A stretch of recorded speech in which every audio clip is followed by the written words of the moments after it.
Un groupe d'officiers de la CIA travaillant pour le département du Moyen-Orient se rend au cimetière militaire d'Arlington. En silence, ils se recueillent sur l'une des tombes. Aux yeux de la CIA, Robert Ames est le véritable héros derrière les accords de paix qui sont sur le point d'être signés. Les contacts secrets dont il fut un des instigateurs avec Salamé ont ouvert la voie au processus de négociation. Ce même jour, l'accord de paix entre Israël et les Palestiniens est signé sur la pelouse de la Maison-Blanche.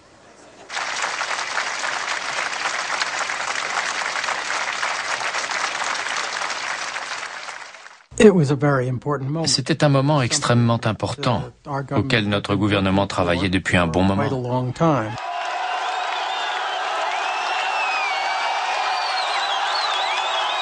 En 1994, Yasser Arafat entre en triomphe à Gaza. Le long cortège de véhicules est protégé par la fameuse Force 17, la création d'Ali Hassan Salamé. Dans l'une des voitures est assis un géant à l'air sérieux.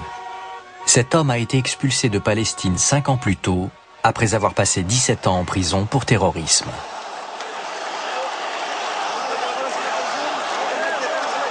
Il vient d'être nommé responsable de la sécurité préventive palestinienne en Cisjordanie. Vous devriez savoir que je suis un combattant de la liberté. Je combats les Israéliens depuis 27 ans. Radjoub est très différent du prince rouge. Il est en quelque sorte une éminence grise, guère intéressé par les frivolités et les bavardages inutiles. Les États-Unis ne vont pas tarder à découvrir ses qualités. L'ancien terroriste Djibril Radjoub va devenir l'Ali Hassan Salamé des années 90.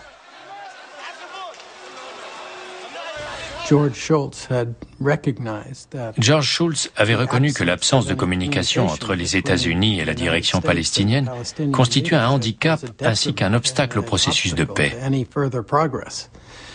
Cet homme était donc la clé pour déverrouiller cette porte.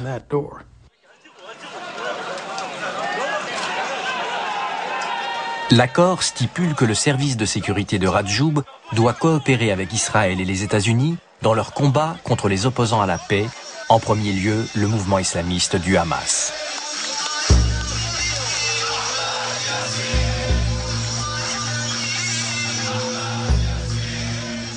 Radjoub est face à un dilemme. L'homme est censé à la fois combattre et protéger son propre peuple. Ceux qui considèrent la paix comme une trahison le mettent au défi. 10 jeunes Palestiniens se font exploser dans des bus israéliens bondés.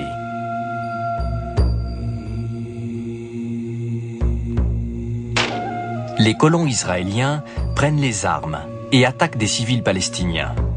Cette escalade de la violence est une menace pour la paix.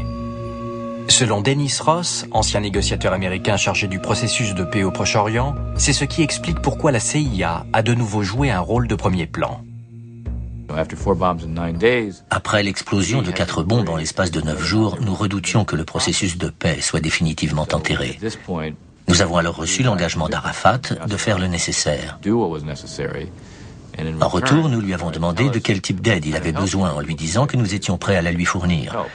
La CIA s'est donc retrouvée partie prenante, mais uniquement pour assurer la sécurité. Le président Clinton donne des instructions secrètes pour que la CIA verse à Radjoub et à son service de sécurité 10 millions de dollars.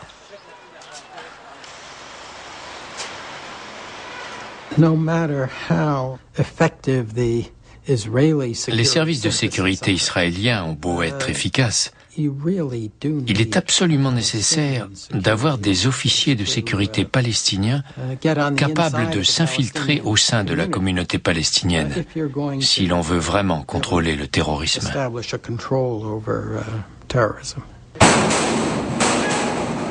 Les hommes de Radjoub suivent auprès de la CIA une formation intensive de lutte antiterroriste et de techniques d'interrogatoire.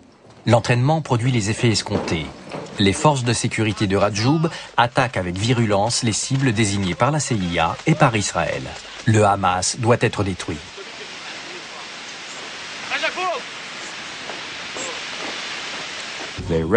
Ils ont arrêté tous les leaders du Hamas et remplacé la plupart des imams dans les mosquées. C'était la première et d'ailleurs unique fois qu'il y avait un effort systématique visant à frapper non seulement l'organisation du Hamas, mais également son infrastructure. Des dizaines de militants du Hamas sont assassinés. Des milliers d'autres sont emprisonnés sans jugement. Dans la lutte contre le terrorisme, le droit de la guerre et le respect des droits de l'homme cessent de s'appliquer. Le monde est tel qu'il est. À un moment donné, on est obligé de pratiquer des perquisitions et de mener des interrogatoires qui ne correspondent pas aux normes du droit occidental. Nous avons quantité de nobles objectifs, mais si cela revient à laisser une société démocratique ou non, totalement démunie face à la violence et au terrorisme, cela revient à déposséder des innocents de leurs droits et à en accorder aux coupables. Autrement dit, les suspects de terrorisme n'ont plus de droits.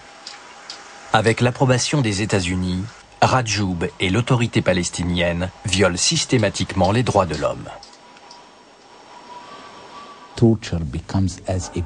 Dans les prisons palestiniennes, la torture est devenue la règle. Tous les prisonniers arrêtés par l'autorité palestinienne ont été torturés.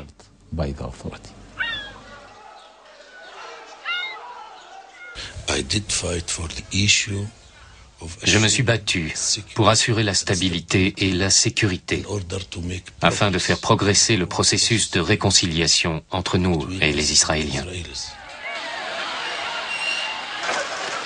À l'âge de 15 ans, Rajoub avait écopé d'une peine de 17 ans de prison pour avoir lancé un cocktail Molotov contre une patrouille israélienne en territoire occupé. Désormais, il est accusé par son propre peuple d'être un pantin aux mains des Américains et des Israéliens. Moi qui ai souffert, je ne ferai pas souffrir mon propre peuple. En revanche, si quelqu'un agit contre la loi, il doit être puni, conformément à la loi. Les officiers de la CIA participent régulièrement aux interrogatoires des opposants politiques menés par le service de sécurité de Rajoub. Les Palestiniens qui mènent ces interrogatoires ont été formés aux États-Unis. Ils sont venus chez nous suivre des entraînements approfondis. Pour dire la vérité, certains de ces entraînements portaient sur la façon de mener des interrogatoires et sur la façon de ne pas en mener. Les États-Unis ferment les yeux sur les mauvais traitements infligés aux opposants palestiniens. Selon Dennis Ross, Israël dicte aux États-Unis la politique à suivre avec Arafat et Rajoub. Rétrospectivement, je pense que nous avons commis une erreur. Nous avons répondu aux demandes israéliennes plus que nous n'aurions dû. Yitzhak Rabin nous disait « Ne lui mettez pas trop la pression sur les droits de l'homme, laissez-le gérer la sécurité. » La sécurité prend le pas sur les droits de l'homme. Les bourreaux peuvent torturer leurs victimes sans être dérangés, tandis que les agents de renseignement américains prennent leur quartier dans les prisons palestiniennes. Vous savez, nous sommes partis de zéro. Ils ont essayé de nous aider à établir un service de sécurité professionnel.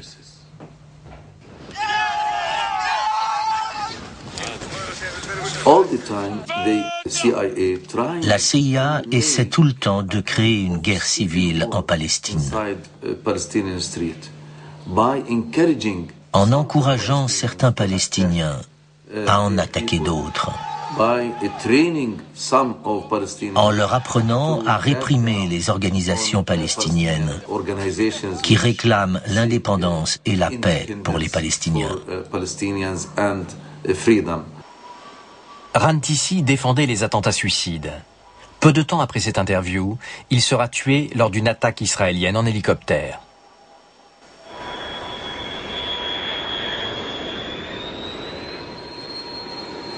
Rajoub est acclamé tant par les États-Unis que par Israël pour sa politique musclée à l'encontre du Hamas.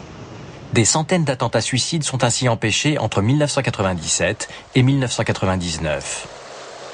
Rajoub est invité aux États-Unis par George Tenet, le directeur de la CIA. L'ancien prisonnier et terroriste est reçu par la CIA comme Ali Hassan Salamé l'a été dans les années 70. Ils entretenaient de bonnes relations. George Tenet est homme à nouer des relations personnelles avec les gens qu'il rencontre et avec qui il travaille. Il a le contact facile. Il s'entendait bien avec Rajoub. On peut dire qu'ils ont sympathisé.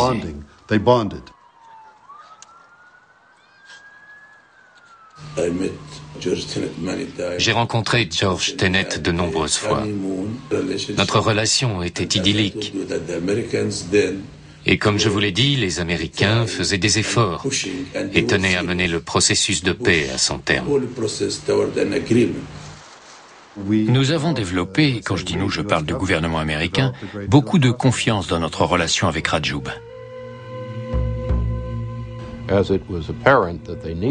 Progressivement, la CIA s'est impliquée de plus en plus dans le processus de paix. L'envergure de cette mission n'a jamais été rendue publique.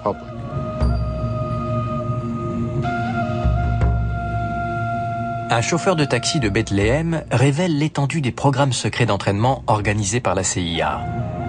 Walid Zaouareh appartenait auparavant à la force d'élite d'Arafat. Il raconte comment lui, ainsi que de futurs terroristes, ont reçu de la Delta Force, l'unité d'élite américaine, un entraînement armé de haut niveau. C'était incroyable de pouvoir quitter la Palestine, Bethléem, pour suivre un entraînement aux États-Unis. Les Américains sont si célèbres, on les voit partout, dans tous les films. Les Américains sont partout.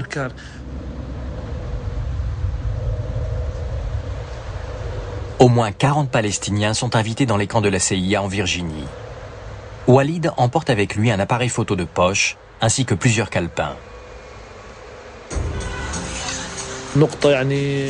Ce qui nous a paru étrange, c'est qu'ils nous ont demandé de ne pas révéler que nous étions palestiniens. C'est la première chose qu'ils nous ont dite.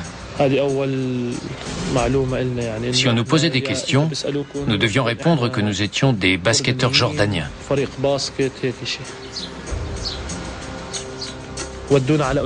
Ils nous ont conduits dans un hôtel Holiday Inn. Nous y sommes restés 3-4 jours. Ensuite, nous avons pris un minibus aux vitres obturées.